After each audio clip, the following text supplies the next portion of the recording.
નવરાત્રીના પર્વને લઈને ગરબા પ્રેમીઓમાં અનેરો ઉત્સાહ જોવા મળી રહ્યો છે। નવરાત્રી દરમિયાન પાર્ટી પ્લોટમાં ખેલૈયાઓ મન મૂકીને રાસની રમઝટ બોલાવશે, ત્યારે ગાંધીનગરના સરગાસણ ખાતે આવેલા ગરબા ક્લાસીસમાં નવરાત્રી પહેલા ખેલૈયાઓ ગરબા પ્રેક્ટિસમાં મશગુલ બન્યા છે।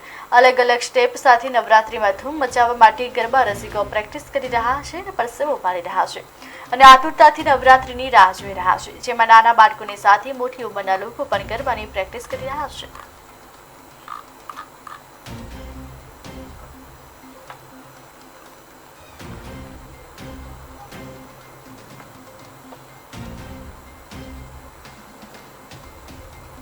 ત્રણ મહિનામાં આવી રહી છે। નાનાથી લઈને મોટા લોકો નવરાત્રિની રાહ જોઈ રહ્યા હોય છે। લોકો બહુ એક્સાઇટેડ હોય છે।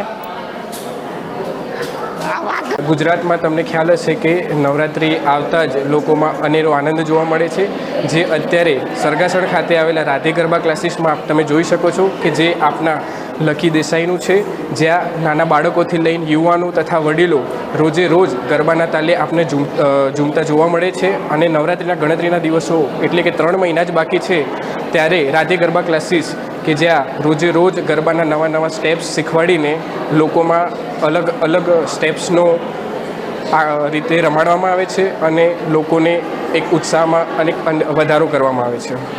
છે જેવી રીતે તમે પાછળ જોઈ શકો છો કે ગરબાના સ્ટેપ ચાલુ થઈ ગયા છે, એટલે ગણતરીના દિવસો બાકી છે। જે સ્ટેપ તમે ગરબા ગ્રાઉન્ડમાં તમે તૈયાર કરી રહ્યા છો એના માટેની પ્રિપરેશન માટે ગરબા ક્લાસીસ ચાલુ થાય છે।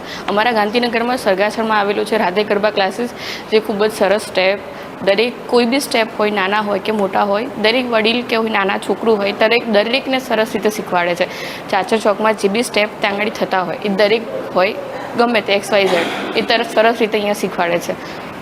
નવરાત્રિના ઘણા ઓછા સમય બાકી છે, 2 મહિના જેટલું, અને અહીંયા નાના છોકરાઓથી લઈને વડીલો સુધી ઘણો બધા ઉત્સાહ જોવા મળે છે। અને નવરાત્રિની ખૂબ જ એક્સાઇટમેન્ટ છે લોકોના મનમાં, અને લોકો ખૂબ જ મન લગાવીને પ્રેક્ટિસ કરી રહ્યા છે, ખૂબ જ ઉત્સાહિત છે।